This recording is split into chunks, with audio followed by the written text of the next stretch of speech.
Chapter 20. I've never seen this person in my life, but her arms are around me, tight, because the woman is so strong you'd think her hug would choke me, but instead, it's the first time I can get a full breath into my lungs since I heard what happened. They live behind the nail salon in a garage. A real garage, not one converted to anything. You could move things and still drive a car in here. There is no bathroom. They walk across the alley back to the salon where there is a toilet and a tiny shower stall made of molded plastic. They don't think living in the garage is weird, because they are used to it. The garage has only one window, and that looks like it wasn't part of the original construction. I'm certain someone just cut out a square in the uninsulated stucco on plywood wall. There's an ancient-looking air conditioner hanging onto the ledge of the bootlegged window, and the glass above the machine had been covered with a piece of decorative cloth. The fabric has completely faded on the side exposed to the sunlight, and whatever pattern was there is gone, scorched away. Despite the air conditioner, it is still incredibly hot in the garage, even with the machine on the highest setting. Mats cover the cracked concrete floor, making a crazy quilt of colored rattan and woven plastic. There is a queen-size mattress and a single cot pushed together at one end of the garage. That is the sleeping area. The other space is taken up by a long metal table where two hot plates and a microwave can be seen next to cans of bamboo shoots and water chestnuts. An assortment of pots and pans hang from hooks on the wooden studs next to the ladles, and strainers and big boxes of breakfast cereal which must come from Costco. Mom buys those. And just that fact makes my heart beat in a messed up way. A small refrigerator is plugged into an adapter that has 6 different electrical devices all feeding into one outlet. I know for a fact that's not safe. And then my thoughts shift. It might be a good thing if the garage caught on fire, if I were alone in here, because if I got trapped in a blaze started by arcing electrical overload in the wall of the garage, the searing pain of losing my mom and dad would go up in smoke with me. I would be released then. I would be set free. Mai wants to know if I want to lie down, but I can't speak in any language. Patty makes soup that is cloudy white with curly pieces of green onion floating on top, and then there is suddenly a plate with salty pork strips which appear from nowhere.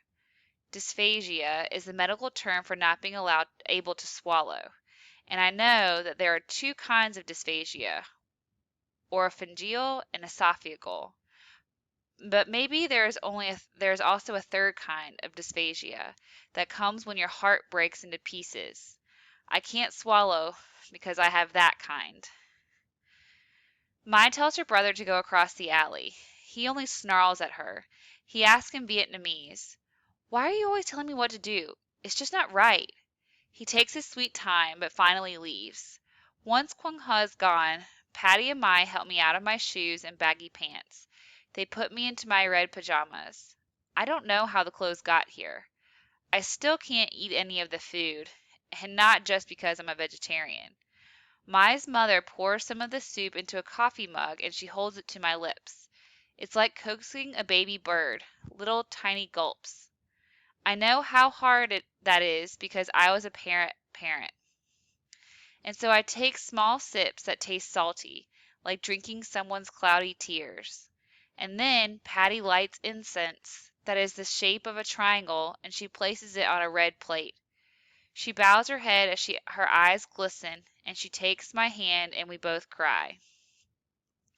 Mai leans against her mother, and for the first time in my life, my memory disappears. I know I will remember nothing of this night, because I will try as hard as I can to never think of it again. I will win that battle.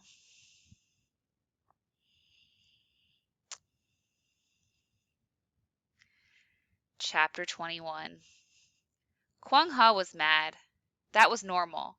But this fresh anger struck a deeper chord than most of his sudden bursts of frustration, because he already had no privacy. He slept wedged next to his sister and his mother. What difference did it make that he was on his own mattress? Who was anyone kidding? They lived in one room, and that was a garage, and now they were letting someone view their situation and even worse, be a part of it. It was all just too much. The little girl was strange. Couldn't everyone see that? Look at her clothes and her hair and her glasses and her luggage with wheels. Listen to her whispery voice and her laugh, which was like someone choking. Come on, she spoke Vietnamese. What was that all about? Maybe she was some kind of spy, or at very least a complete nerd. You'd only learn the language if it was jammed down your throat like everyone else in his life. He was not going to feel sorry for her because her parents died in a car crash. Okay, maybe he felt sorry for her when he first heard and she was shaking, but he wasn't going to right now. No way, no how.